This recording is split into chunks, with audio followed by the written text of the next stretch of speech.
राधे राधे। कान्हा हम सबके कान्हा चैनल को सब्सक्राइब कर दिया हो तो ठीक है, और नहीं तो जल्दी से कर दो। न्यू एपिसोड 412 भूत।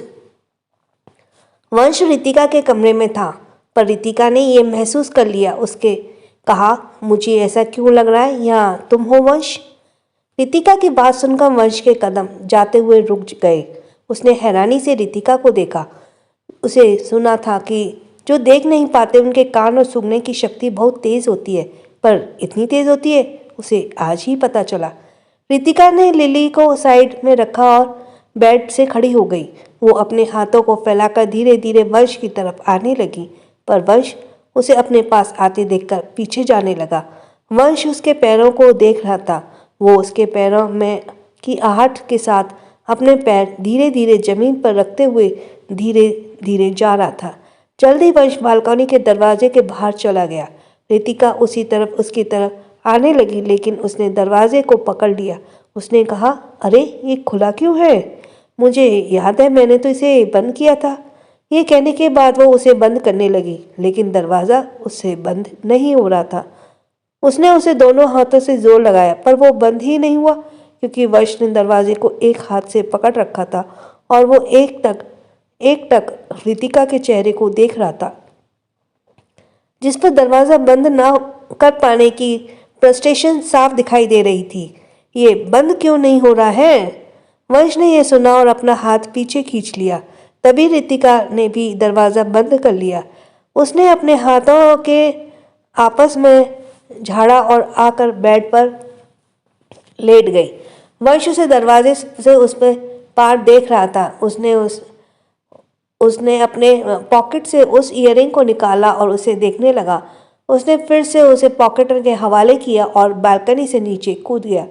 इधर हवेली में मूवी देखते हुए रूहानी की हालत खराब हो रही थी, पर उसके साथ कोई ऐसा भी था जो बीच बीच में डराने वाले सीन आने पर घबरा था, और वो था अधव्य। स्क्रीन पर 1920 मूवी चल रही थी और क्लाइमैक्स होने को था। जब भी वहाँ भूत वाला सीन आ जाते तो वो आपस में पास बैठी आरवी का हाथ पकड़ लेती। आरवी हैरानी से कभी अधव्य को देखती तो कभी अपने हाथ को, जिसमें अब भी पकड़ रखा था। इधर रूहानी अपनी उंगली चबाते हुए बोली, अब क्या होगा? हमें तो बहुत डर लग रहा है। आद्या, सानवी, सारांश और शिवाय ने उन्हें डरते हुए देखा तो एक दूसरे को देखने लगे। चारों ने एक दूसरे से कुछ इशारा किया और रूहानी के कान के पास आ गए। रूहानी के हाथ में पॉपकॉर्न था और वो उसे खाना छोड़कर मूवी में फोकस थी। तीनों ने गिनती की और एक साथ तेज आवाज में बोले, भाभी आपके भूत! रूहानी ने यह सुना और उसके मुंह से चीख निकल पड़ी, भूत भूत बचाओ, हमें कोई बचाओ। उन चारों ने उसका ऐसा रिएक्शन देखा तो हंसने लगे। आद्या ने हंसते हुए कहा, ओह गॉड भाभी, लुक एट योर फेस, आप कितनी डरी हुई हो। रूहानी ने उन्हें हंसते हुए देखा तो हैरानी से उन्हें देखने लगी। डर की वजह से उसकी जान ही निकलने वाली थी। उसने अपने आंसू साफ किए और सुबकते हुए कहा, तुम लोगों ने हमें जानबूझकर डराया, बहुत बुरे हो सब, हमें नहीं देखना ये पिक्चर। और वो वहाँ से चली गई। सबने एक दूसरे को देखा। सारांश ने कहा, मैं जाता हूँ, और वो उसके पीछे चला गया। अधव्य जो पहले से ही डरा था, उसने भी जब उसकी बात सुनी तो उसने कहा, भाई ऐसे मत डराओ यार, मेरी भी तो जान ही निकलने वाली थी। आद्या ने कहा, पर तुम्हें किसने डराया? मैंने तो सुना था कि लड़के किसी चीज़ से डरते नहीं।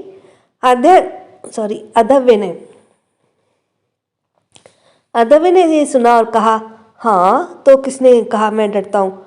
मैं नहीं डरता, अब चुपचाप मूवी देखो। यह कहने के बाद वो ब्रेव बनते हुए मूवी देखने लगा, लेकिन आरवी उसके हाथों को देख रही थी, जो कि बुरी तरह से कांप रहा था। उसने अपने होठों को अंदर की तरफ मोड़ लिया और हंसी रोकने की कोशिश करने लगी। इधर रूहानी घबराई हुई सी कॉरिडोर से जाते हुए कमरे की तरफ बढ़ रही थी, पर वहाँ पर इतने सारे कमरे थे कि उसे समझ नहीं आया उसका कमरा कौन सा है, और ऊपर से उसे हर जगह अभी भी मूवी में दिख रहे भूत ही नजर आ रहे थे। वो घबराते हुए आगे बढ़ रही थी। उसके पीछे ही सारांश भी आ रहा था, पर उसने किसी को आते हुए देखा तो पिलर के पीछे छिप गई।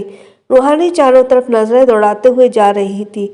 उसने बड़बड़ाते हुए कहा, हमें हर चीज भूत क्यों दिखाई दे रहे हैं? हे माता रानी, हमारी रक्षा करना। तभी वो सामने से आ रहे शख्स से टकरा गई। उसे लगा उसके सामने भूत है। उसने आंखें बंद की और चिल्लाई, आहा! उसे इस तरह चिल्लाते देखकर खड़े शख्स ने उसके मुंह पर हाथ रखा और उसे पिलर से लगा दिया।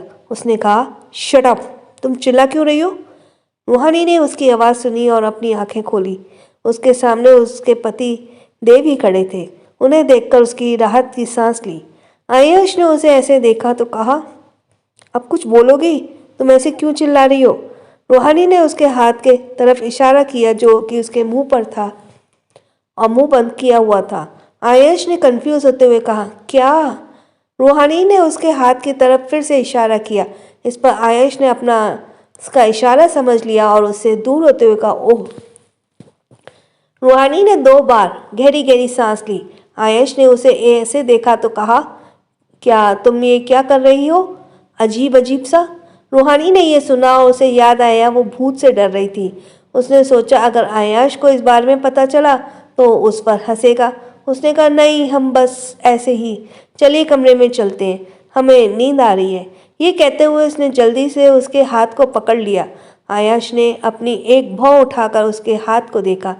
रूहानी नर्वसली मुस्कुराने की कोशिश करने लगी। आयुष ने उसके हाथ से अपना हाथ छुड़ाया और आगे चलने लगा, लेकिन रूहानी जल्दी से उसके पास आ गई और फिर से उसका हाथ पकड़ लिया। आयुष ने इस बार कुछ नहीं कहा। वे दोनों कमरे में आ गए। उनके जाने के बाद सारांश पिलर के पीछे से बाहर आया और किसी को फ़ोन मिलाते हुए कहा, हाँ, उसे बंद करो और सुबह तक लाइट नहीं आनी चाहिए। उसने फ़ोन काटा और कहा, भाई, आपको भाभी से दूर जाने के कुछ ज़्यादा ही जल्दी है। उधर रूहानी जल्दी से आकर बेड पर चढ़ गई और उसने ब्लैंकेट से खुद को कवर कर लिया। आयुष ने अजीब नज़रों से उसे देखा और अपने हाथ को घड़ी और फ़ोन टेबल पर रखते हुए वॉशरूम में चला गया। तभी उधर कमरे की लाइट चली गई। ये देखकर रूहानी और ज़्यादा घबरा गई। तभी उसे खिड़की के पास हल्की रोशनी में एक काली परछाई नजर आई। उसे देखकर तो रूहानी के मानो सांसें ही अपने गले में अटक गई। भूत भूत! और वो बेड से उतरकर वॉशरूम के दरवाजे के पास आ गई। वो दरवाज़ा पीटते हुए बोली, आयुष जी, दरवाज़ा खोलिए, आयुष जी, आयुष जी, आयुष जी, दरवाज़ा खोलिए, यहाँ भूत है, यहाँ भूत है। और जल्द से आयुष ने जैसे ही आयुष ने दरवाज़ा खोला, रूहानी ने दरवाज़ा खुलने की आवाज़ सुनी और आयुष के सीने से लग गई। आयुष जी, हमें बचा लीजिए, वहाँ भूत है, वो हमें मार देगा। आयुष उसकी ऐसी हालत से हैरान हो गया। उसने रूहानी के कंधों को पकड़कर दूर किया और कहा, तुम पागल हुए या कोई नहीं है? रूहानी ने उसे सुबकते हुए पीछे देखा और कहा, हम सच कह रहे हैं, या कोई है? आयुष ने भी उस तरफ देखा और कहा, फिर मुझे क्यों कोई नहीं दिखाई दे रहा? रूहानी सुबकने लगी। आयुष ने उसे बेड पर बिठाया और टेबल से फ़ोन लेकर किसी को फ़ोन मिलाने लगा, लेकिन उसका फ़ोन कोई नहीं उठा रहा था। कहाँ मर गए ये इलेक्ट्रिशियंस? उसने फ़ोन को टॉर्च ऑन किया तो रूहानी ने देखा आयुष सिर्फ टॉवल में है। लाइट जाने की वजह से वॉशरूम में भी अंधेरा हो गया था, इसलिए वो सिर्फ टॉवल से बाहर आ गया था। आयुष ने कहा, आप चुपचाप यहाँ बैठी रहो, यहाँ कोई नहीं है, मैं आता हूँ।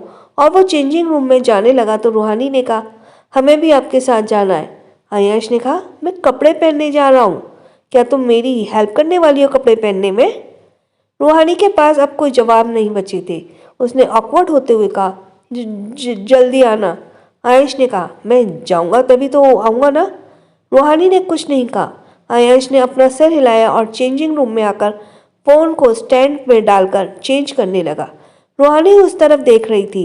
आयुष की परछाई उस सफ़ेद रंग के कांच की दीवार पर बन रही थी। रूहानी ने देखा आयुष ने अपने कमर से टॉवल हटाया और कपड़े लेकर पहनने लगा। रूहानी ने यह देखा और अपनी नज़र उससे फेर ली। कुछ देर बाद आयुष कपड़े पहनकर बाहर आया। उसने रूहानी को देखा जो बेड पर लेट गया। रूहानी अब भी वैसे ही खड़ी थी। आयुष ने उसे ऐसे खड़े देखा और कहा, तुम्हें सोना नहीं है क्या? क्या पूरी रात ऐसे ही खड़े रहना है? रूहानी ने यह सुना तो होश में आई। उसने आयश को देखा और बेड पर आ गई। आयश ने फोन का टॉर्च ऑफ किया और उसकी तरफ पीट करके आंख बंद कर लिया। तभी कुछ ही देर हुआ था कि उसे अपने पेट पर रूहानी के हाथ महसूस हुए। उसकी आंखें झट से खुल गई। उसने आंखें घुमाकर रूहानी को देखना चाहा, लेकिन अंधेरे में उसे कुछ भी नहीं दिखा। कुछ पल बाद उसे अपनी पीठ पर गले के पास रूहानी की गर्म सांसें महसूस हुई। इधर रूहानी अंधेरे में और ज्यादा घबरा गई, इसलिए वो सरककर आयश के पास आ गई थी। उसे लगा आयश सो चुका होगा, इसलिए उसने आयश को हक कर लिया। वो बड़बड़ाने लगी, माता रानी हमारी रक्षा करना। कुछ देर बाद आयश ने महसूस किया रूहानी की पकड़ उसके ऊपर से ढीली पड़ गई है। उसने उसके हाथ और को अपने पेट से हटाया और उसकी तरफ पलट गया। अब दोनों का चेहरा एक दूसरे के आमने सामने था। आयश उसकी गर्म सांसों को अपने चेहरे पर महसूस कर पा रहा था। उसने जो उसने रूहानी के साथ किया था वो अब उसे याद आने लगा। उसने हाथ बढ़ाकर उसके गाल को सहलाया।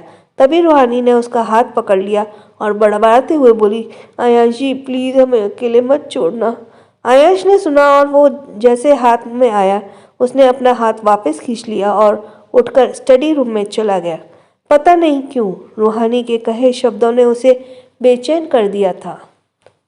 सो you are listening from Kana, हम सबके काना चैनल। इसको ज़रूर सब्सक्राइब करो। Next episode 413 coffee. अगले दिन सुबह के 6 बजे रहे थे। अदव्य अपनी आंखें मसलते हुए किचन में आया। कल रात लाइट जाने के बाद सारांश के कमरे की बालकनी में बैठकर हाहुत देकर गप्पे मार रहे थे, इसलिए रात में बहुत देर से सोया था। क्योंकि उसकी फ्लाइट अभी कुछ ही देर में थी, इसलिए उसे जल्दी जागना पड़ा। उसने एक मेड से कहा, 1 कॉफ़ी प्लीज़, और वह फ्रीज में पानी की बोतल लेने चला गया। तो उसकी नज़र आरवी पे पड़ी, जो अब भी अपने फ़ोन पर लगी हुई थी और दूसरे हाथ से टेबल पर टैप कर रही थी। आज आरवी को प्रोजेक्टर सबमिट करना था, इसलिए वो सुबह जल्दी जाग गई थी। आरवी की आदत थी सुबह सुबह कॉफ़ी पीने की, इसलिए वो कुछ ही देर पहले यहाँ आई थी। उसने दूध गर्म होने के लिए रख दिया था और फ़ोन में कुछ अपडेट चेक कर रही थी। अदव्य ने देखा गैस पर दूध उबल कर गिरने वाला है। अदव्य जल्दी से उसके पास आया और गैस ऑफ करते हुए तेज आवाज में बोला, तुम्हारा ध्यान कहाँ है? अभी ये गिर जाता। आरवी ने उसकी आवाज़ सुनी और हड़बड़ा गई, जिसकी वजह से उसका फ़ोन नीचे गिर गया और भगवान का शुक्र कि आरव ने उसे पकड़ लिया। आरवी की तो मानो सांसें ही अटक गई थी। अदव्य ने उसे फ़ोन देते हुए कहा, तुम्हें ये अचानक से क्या हो जाता है? छोटी छोटी चीज़ों से घबरा जाती हो। आरवी ने उसे पकड़ लिया और उसे देखते हुए बोली, थैंक गॉड ये ठीक है। अगर ये टूट जाता तो मेरी सारी मेहनत खराब हो जाती। अदव्य ने कहा, मैडम मैंने तुम्हें फ़ोन के गिरने से बचाया है और तुम अपने भगवान को थैंक्स क्यों कर रही हो? आरवी ने यह सुना और कहा, हाँ आपको भी थैंक्स। और वो कॉफ़ी मग में अपने लिए कॉफ़ी बनाने लगी। अदव्य को लगा वो उसके लिए बना रही है, इसलिए जैसे ही आरवी ने कप उठाकर पीने लगी तो अदव्य हैरान हो गया। उसने कहा, यार मैंने तुम्हारा फ़ोन गिरने से बचा लिया, कम से कम मुझे एक कॉफ़ी के लिए तो पूछती। अकेले अकेले पी रही हो। आरवी ने यह सुना और कहा, ओह आई एम सॉरी, मैं आपके लिए बना देती हूँ। और उसने कप साइड में रखा और फिर से फ्रिज से दूध का बॉटल लेकर उसे गर्म करने जा ही रही थी कि उसने देखा अदव्य ने उसकी कॉफ़ी का कप उठा लिया और वो उसे पीने ही जा रहा था। आरवी उसे रोकते हुए बोली, मिस्टर सिंह वो मेरा है। अदव्य उसे सिप करते हुए बोला, हाँ मैं जानता हूँ, मुझसे कंट्रोल नहीं हो रहा है, तुम अपने लिए बना लो। आरवी ने कहा, लेकिन वो मेरा झूठा कॉफ़ी है। अदव्य ने कंधे उठाते हुए कैजुअली कहा, सो वॉट, तुम्हें नहीं पता झूठा पीने से प्यार बढ़ता है? आरवी ने यह सुना और हैरानी से उसे देखने लगी। अदव्य ने उसका ऐसा रिएक्शन देखा तो हंसते हुए बोला, miss Raizada I am just kidding, don't be serious. और वो उसे पीने लगा। पर उसे कहाँ पता था आरवी के मन में क्या चलने लगा था। उसने अपना गला साफ किया और फिर से कॉफ़ी बनाने लगी। अदव्य ने कहा, वैसे आज तुम्हारा प्रोजेक्ट है ना, तुम किस चीज़ पर तैयारी कर रही हो? आरवी ने कुछ सोचा और कहा, एक्चुअली मेरे अपने कुछ गोल्स हैं, जब पूरे हो जाएंगे तो मैं सबको पता चल जाएगा। अदब कॉफ़ी की घूंट पीते हुए बोला, nice, I like your confidence. वे दोनों बातें करते हुए कॉफ़ी पीने लगे। अदब अपने बारे में बताने लगा और आरवी भी अपना सर हिलाते हुए इसकी बातें सुन रही थी। तभी वापस सारांश आते हुए बोला, क्या चल रहा है तुम दोनों, सुबह सुबह क्या गप्पे लड़ा रहे हो? कुछ नहीं यार, बस ऐसे ही, अदब ने कहा। सारांश ने आरवी से कहा, छुटकी मेरे लिए भी कॉफ़ी बना दे। आरवी ने हाँ में से हिलाया। कुछ देर बाद रूहानी कमरे में तैयार होने बाहर गई। उसने नीले रंग का सूट पहना था जिसमें वो बहुत सिंपल लेकिन खूबसूरत लग रही थी। उसने सुबह से आयांश को नहीं देखा था, इसलिए वो अपनी नजरें सभी तरफ दौड़ाने लगी और लिविंग रूम की तरफ आ गई। उसने देखा वहां पर सिर्फ मेड्स घर की सफाई कर रही थी। रूहानी कुछ सोचते हुए किचन में आ गई, जहां पर पहले से ही सारांश, अदब्य और आरवी थी। उसने तीनों को देखा और हल्का सा मुस्कुराई। सारांश ने कहा, मॉर्निंग भाभी, रात आपके छोटे से तो कटी नहीं भूतों के साथ। मॉर्निंग भाभी, आज आपकी अच्छे से तो कटी होगी ना रात भूतों के साथ। रूहानी ने यह सुना और हैरान होते हुए कहा, भूत? सारांश ने कहा, जिस तरह रात में आप डर रही थी, मुझे डर था आपको नींद नहीं आएगी। रूहानी ने यह सुना और बेधड़क से कहा, नहीं, ऐसा कुछ नहीं है, वो तो हमें पिक्चर देखकर वक्त ही डर लगा था, बाकी तो हमें नींद अच्छी आई। वो तुम्हारे भैया थे ना साथ में, अब पता नहीं कहाँ। वो कह ही रही थी कि उसे कुछ रियलाइज़ हुआ और वो कहते हुए रुक गई। उसने तीनों को देखा तो उसे देख रहे थे। सारांश अपनी भौहें उठाते हुए बोला, ओह, क्या भाई ने आपको भूतों से बचाया? सो नाइस भाभी। रूहानी ने हकलाते हुए बोला, वो हमें कुछ काम है, चलते हैं। और वो जाने लगी तो सारांश ने तेज आवाज में कहा, तेज उसे सुनते हुए, आरवी, तू ये भाई की ब्लैक कॉफ़ी उन्हें देकर आएगी, वो इस वक्त जिम में है।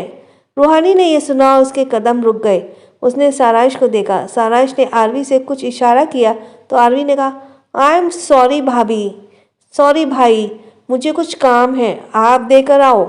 और वो वहाँ से चली गई। सारांश ने कहा, ओफो, अब उन्हें ये कॉफ़ी कौन देकर आएगा? भाई गुस्सा करेंगे अगर उन्हें कॉफ़ी वक्त से नहीं मिली तो। मैं तो नहीं जा सकता, मेरे घुटनों में बहुत दर्द हो रहा है। ये कहते हुए उसने अपने घुटनों को पकड़ लिया। अदब उसे संभालते बोला, संभल कर सारांश, चलो मैं तुम्हें तुम्हारे कमरे तक छोड़ देता हूँ। ये कहने के बाद वे तीनों भी वहाँ से चले गए। तभी एक मेड आयांश की कॉफ़ी लेकर जाने लगी तो रूहानी उसे रोकते हुए बोली, सुनिए, इसे मुझे दीजिए। मेड ने उसे दे दिया। रूहानी ने कहा, वैसे वो किस कमरे में है? मेड ने उसे इशारा करके बताया। रूहानी कमरे में आ गई जहाँ आयांश पुलअप करने में बिजी था। रूहानी ने उसे देखा तो बस देखता ही रह गई, क्योंकि आयांश ने ऊपर कुछ भी नहीं पहना था और उसकी पीठ रूहानी के तरफ होने की वजह से वो रूहानी को नहीं देख पा रहा था। वो बिना रुके अपना काम किए जा रहा था। रूहानी उसकी पीठ की टाइट मसल्स देख पा रही थी। आयांश का शरीर पसीनों से लथपथ था।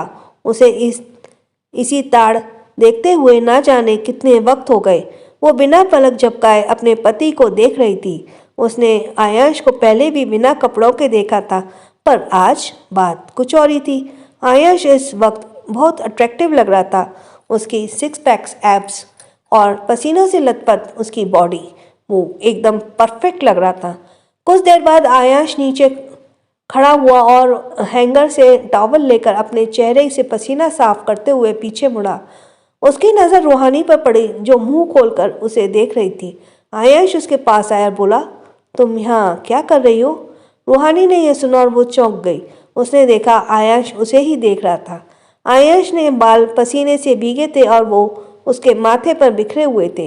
वो इस तरह भी बहुत हैंडसम लग रहा था। रूहानी ने पाया उसका गाल गर्म हो रहे थे। उसके हालत हकलाते हुए कहा, वो हम आपकी कड़वी चाय, हाँ हमारा मतलब है कॉफ़ी देने आए थे। ये कहते हुए उसने कॉफ़ी मग को आयांश की तरफ बढ़ाया। आयांश ने उसके हाथ को देखा जो कि कांप रहे थे। उसने उसके हाथ को पकड़ा और दूसरे हाथ से कॉफ़ी लेते हुए बोला,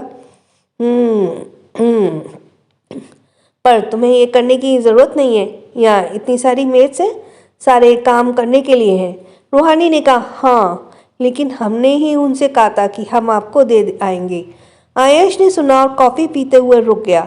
रूहानी उसे ही देख रही थी। उसने गाल लाल हो गए और उसकी आंखें में शर्म के साथ अजीब सी चमक थी। आयश ने उसे अपनी एक ही भौं उठाकर देखा और गला साफ करते बोला, क्या हुआ? तुम मुझे कॉफ़ी देने आई थी ना? अब जाओ। रूहानी ने हाँ में सर हिलाया। आयश ने कॉफ़ी मग साइड में रखा और ये कहानी है वन्या और यक्षित राय सिंघानिया की। वन्या की माँ उसे बहुत मारती है, पीटती है, उसे खाना भी नहीं देती है पूरा, और उससे घर का सारा काम कराती है। वन्या के पिता ने ये वन्या की माँ के बनने के बाद दूसरी शादी की थी, जिससे कि वो वन्या का ध्यान रख सके। लेकिन वह तो सौतेली माँ अपना सौतेलापन पूरा दिखाती है और उसके साथ बहुत ही ज़्यादा सौतेला व्यवहार करती है। एक दिन तंग आकर वन्या अपना घर छोड़ अपनी सहेली के पास चली जाती है। सहेली कहती है कि कम से कम आज हमारे एक दोस्त का जन्मदिन है क्लब में, उसे अटेंड कर लो, फिर चले जाना। वन्या इस बात के लिए राज़ी हो जाती है और वो क्लब चली जाती है। क्लब में वहाँ पे वो अपने कॉलेज के कुछ कुलीग से मिलती है, जिन्हों के उसने पहले कभी उनकी मना किया था, उनको इनकार किया था। इसका वो बदला लेने के लिए वन्या की ड्रिंक में ड्रग्स मिला देते हैं और उसे कमरे में ले जाते हैं। वो वान्या के साथ कुछ गलत करने ही वाले होते हैं कि तभी वहाँ हमारे हीरो, हमारे स्मार्ट हीरो यक्षित राय सिंघानिया, जो बहुत हैंडसम हैं, जो बहुत पैसे वाले हैं, जो बहुत ही मशहूर है, अंडरवर्ल्ड के किंग हैं, उसे बचाते हैं। उसे बचा तो लेते हैं, लेकिन जब वो देखते हैं कि बचाते बचाते में ही वो लड़की बेहोश हो गई है, जिसे वो जानते भी नहीं हैं और उसे अकेले यहाँ छोड़कर भी नहीं जा सकते हैं, तो उसे वो फार्म हाउस पे ले जाते हैं और डॉक्टर्स को बुलाते हैं। डॉक्टर बताती है कि इसने काफ़ी दिन से ठीक से कुछ खाया पिया नहीं है, इसके शरीर पर बहुत सारे ताज़ा घाव हैं और इसकी केयर की बहुत ज़रूरत है। उसे दवाइयाँ और सप्लीमेंट्स दी जाती हैं। जब उसे होश आता है तब यही बिजनेसमैन यक्षित राय सिंघानिया उससे कहता है, मैंने तुम्हारी जान बचाई है, इसके बदले मुझे कुछ चाहिए, क्योंकि मैं तो फ्री में कुछ करता नहीं। तो उसके बदले में वह कहता है कि मुझे तुमसे कल शादी करनी है। शादी, वो बहुत परेशान हो जाती है। वो सोचती है एक जगह से निकली, ये तो मैं दूसरी जगह खाई में गिर गई। कहते हैं ना, गड्ढे में से निकले और खाई में गिर गए। लेकिन वो वहाँ से भागने की बहुत कोशिश करती है। इस बात को भांपते हुए यक्षित राय सिंघानिया वहाँ पे कड़ा पहरा कर देता है। दूसरे दिन यक्षित राय सिंघानिया की शादी उसी की दोस्त अवनी से होने वाली होती है, जो उसकी कॉलेज फ्रेंड होती है। यक्षित राय सिंघानिया ये शादी तो नहीं करनी चाहता है, लेकिन वो किसी मजबूरन कारण अवनी से शादी करने वाला होता है और आखिरी मौके पे उसे पता पड़ता है कि वो शादी सिर्फ पैसे के लिए कर रही थी, शोहरत के लिए कर रही थी, अपने नाम के लिए कर रही थी। तो यक्षित राय को बहुत गुस्सा आता है, लेकिन उसके माता पिता उसे रोक देते हैं और उसे कहते हैं कि इसको सही टाइम पे एक्सपोज किया जाएगा। यक्षित जो है शादी के लिए तैयार करके वहाँ होटल में पहुँचता है। वहाँ शादी की सारी तैयारियाँ हो रही होती हैं और मंडप में बैठ जाता है। जैसे ही पंडित जी उसके लिए मांग में सिंदूर भरने को कहते हैं, तो वहाँ कुछ ऐसा होता है कि वो शादी रुक जाती है और हमारी जो हीरोइन है वन्या, वो आती हैं और दुल्हन के जोड़े में और उनसे यक्षित की शादी हो जाती है। शादी होकर वो घर जाती हैं। घर पे उनको वहाँ पे उनके दादाजी मिलते हैं, यक्षित के पिताजी मिलते हैं, छोटा भाई मिलता है, दो दोस्त मिलते हैं और साथ में काम करने वाले मिलते हैं जो उनके बहुत ही करीबी होते हैं। लेकिन साथ में एक और भी मिलता है, एक छोटा बच्चा जो यक्षित को पिता कहता है, पापा कहता है। और वो व्याना वहाँ परेशान है कि वहाँ उसकी ना सास दिख रही है, न ददिया सास और ना ही कोई नंद। तो आखिर कहाँ है ये सब लोग? ये क्या सच में यक्षित का बेटा है या किसी और का बेटा है? यक्षत क्यों नहीं करना चाहता था किसी से भी शादी? क्यों उसको वन्या से शादी करनी पड़ी? और भी ऐसी बहुत सी चीज़ों के बारे में जानने के लिए, बहुत सी बातों के बारे में जानने के लिए सुने सीओस फर्स्ट वाइफ। सच में एक ये बहुत अच्छी कहानी है। आप पढ़ेंगे ना तो कहेंगे सच में बहुत अच्छी है। So thanks for listening me. छोटों को